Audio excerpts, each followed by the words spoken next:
Good morning. I was going to say, Jared, that was pretty impressive high notes there, man.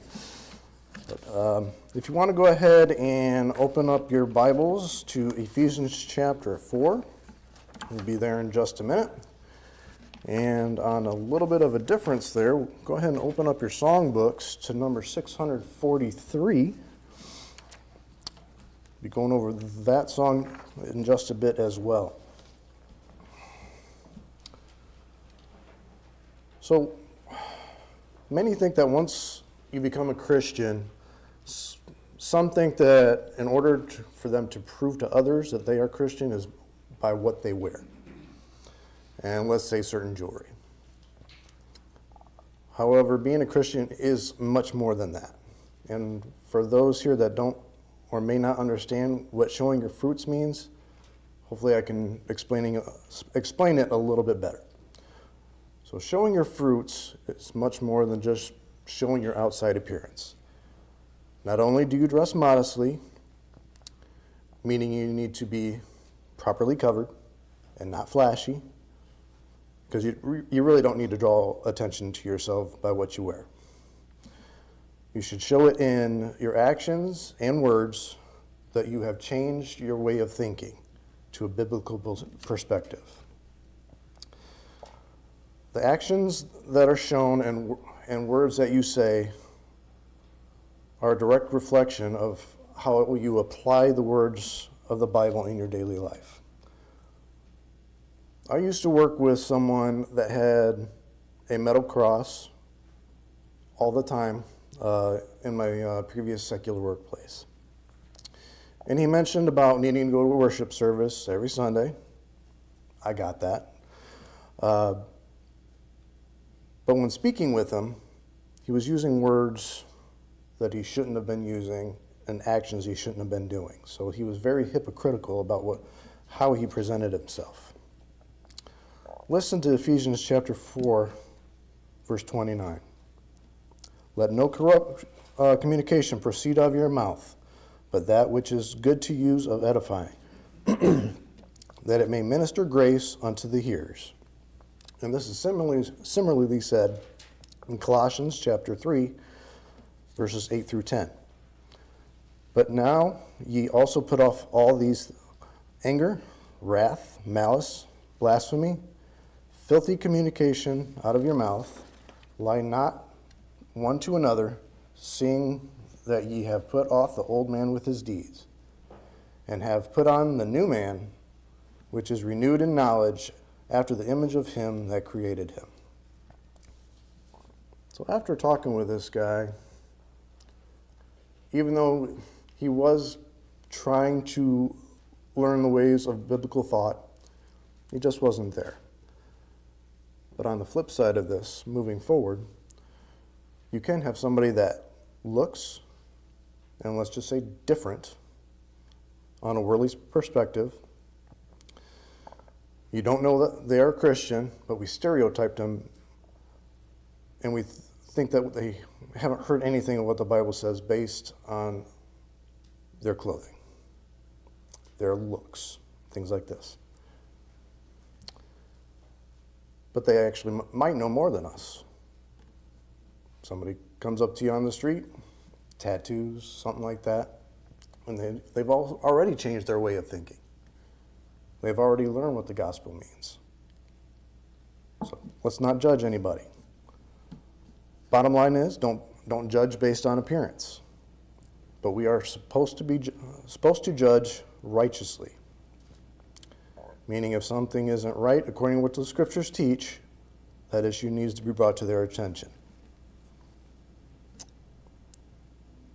Add to your notes James 1:22. And this goes back to hearing the word, but making sure you apply it. But be ye doers of the word, and not hearers only, deceiving your own selves. And this is also put on our sign out there. And then move over to John chapter 7, verse 24. Sorry, I keep going back and forth here, guys. Judge not according to the appearance, but judge righteous judgment. kind of going back to how others perceive you out in the world, and I'm kind of going along the lines of televangelists, and I'll get there in here in a minute. But most of us know what it says about wolves in sheep's clothing. Listen to Matthew chapter 7, verses 15 through 20. Beware of false prophets, which come to you in sheep's clothing, but inwardly they are ravening wolves. You shall know them by their fruits. Do men gather grapes of thorns or figs of thistles? Even so, every good tree bringeth forth good fruit, but a corrupt tree bringeth forth evil fruit. A good tree cannot bring forth evil fruit, neither can a corrupt tree bring forth good fruit. Every tree that bringeth not forth good fruit is hewn down and cast into the fire. Wherefore by their fruits ye shall know them. So even though some people might look good on the outside, they probably have a darker side to them, and they don't want the public to know about it. Sadly, just like Brother John was bringing up with a certain coach this week. It went downhill quick. Some of them try to do things secretly and privately between individuals and families and try to spread their false doctrine. So listen to 2 Peter chapter 2, verse 1. But there were false prophets also among the people, even as there shall be false teachers among you, who privily shall bring in damnable heresies, even denying the Lord that bought them, and brought upon themselves swift destruction. Once again, bringing up many televangelists out there. Most of them on TV, and it's been a while. I know some people still watch them. Sadly, a couple folks close to me. Send me money, and you will prosper spiritually. While they live luxuriously on the money you send them, but they don't really continue spreading the biblical knowledge with you, even though they probably know it.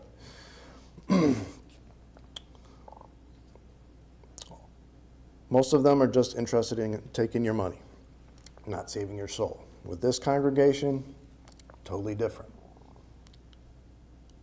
A lot of times when we bring up the offering, we're not a money-making congregation.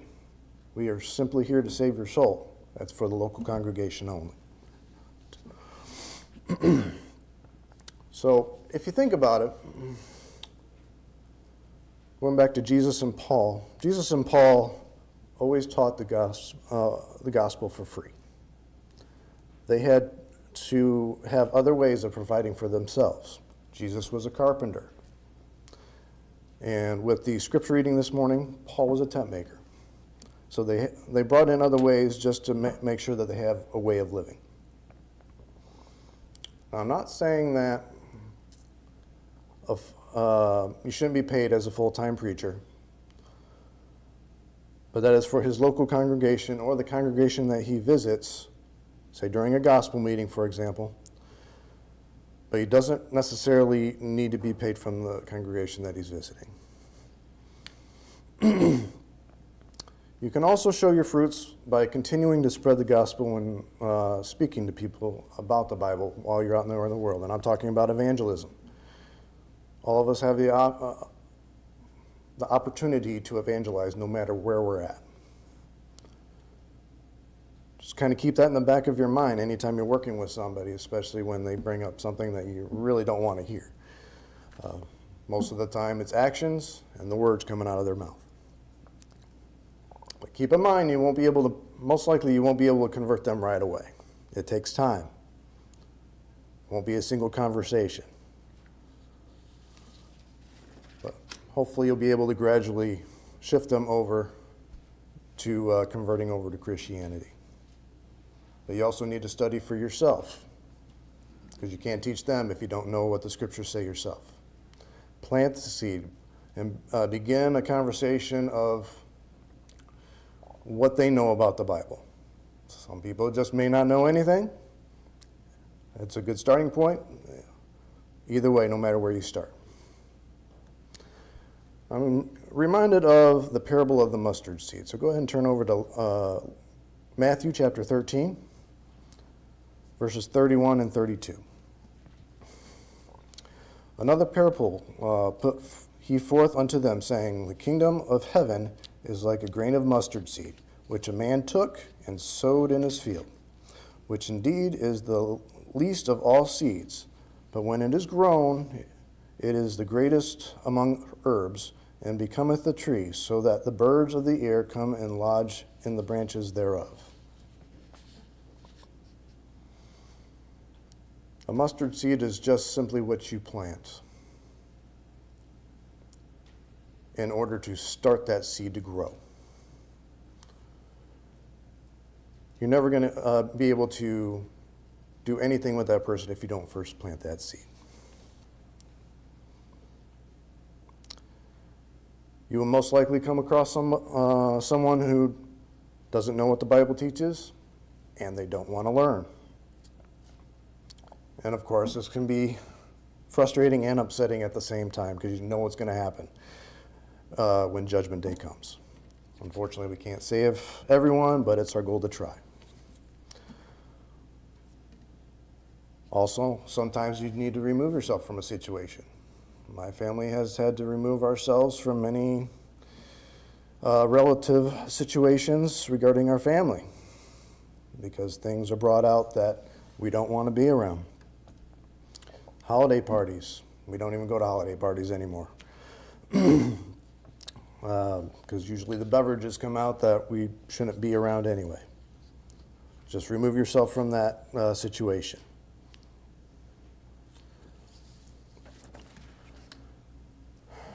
But even if you do go there, you still have that opportunity to plant that seed. Some of them watch you go out the door after things don't work out. Unfortunately, they just don't care.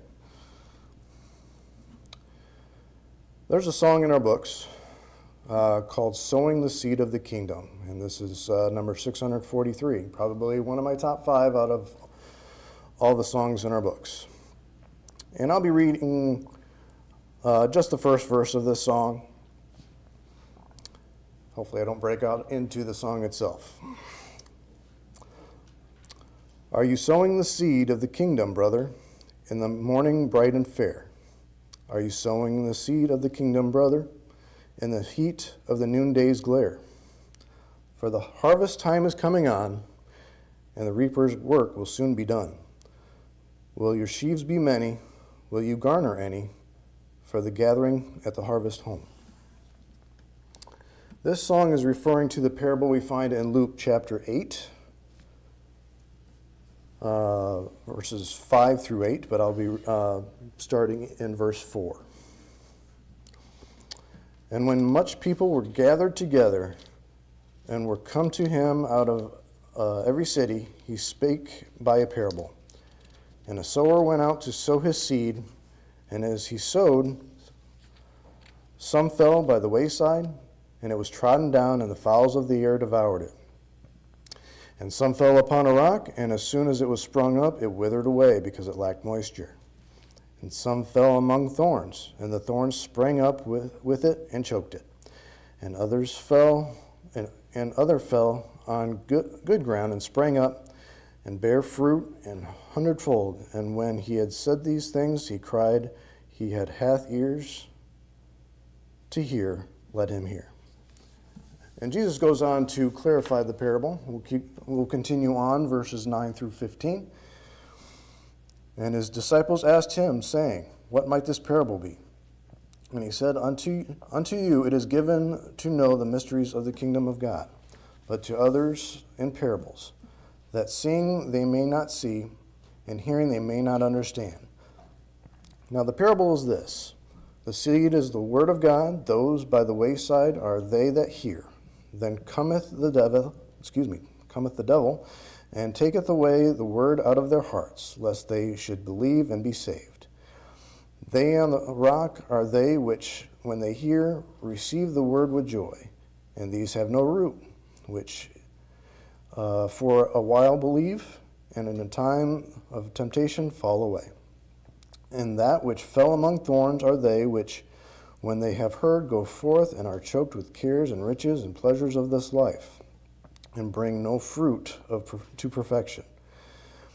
But that on the good ground are they which in an honest and good heart have heard the word, keep it, and bring forth fruit with patience. Well, that's our goal.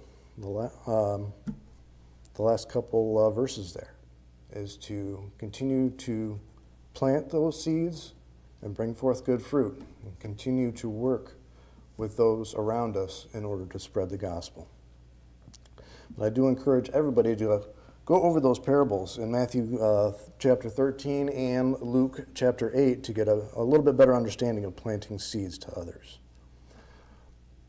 But the point is, the combination of being able to be known by your fruits and planting seeds can go hand in hand.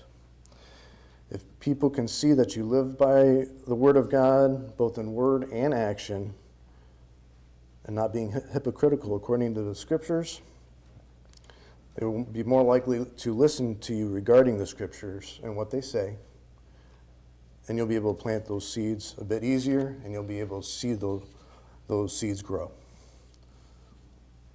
At this time, I'll go ahead and open up and close with the how to obey the gospel. And the gospel is simply this: you hear the word, you obey it,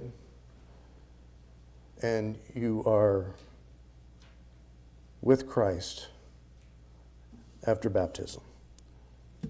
You hear the gospel, Romans 10:17. You believe that Jesus Christ is the Son of God, John 8:24. Repent of past sins, Luke 13:3 and 5.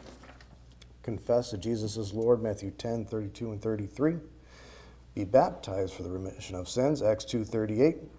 And remain faithful to Christ, Revelation 2:10. If you would like to be baptized into Christ, please come forward.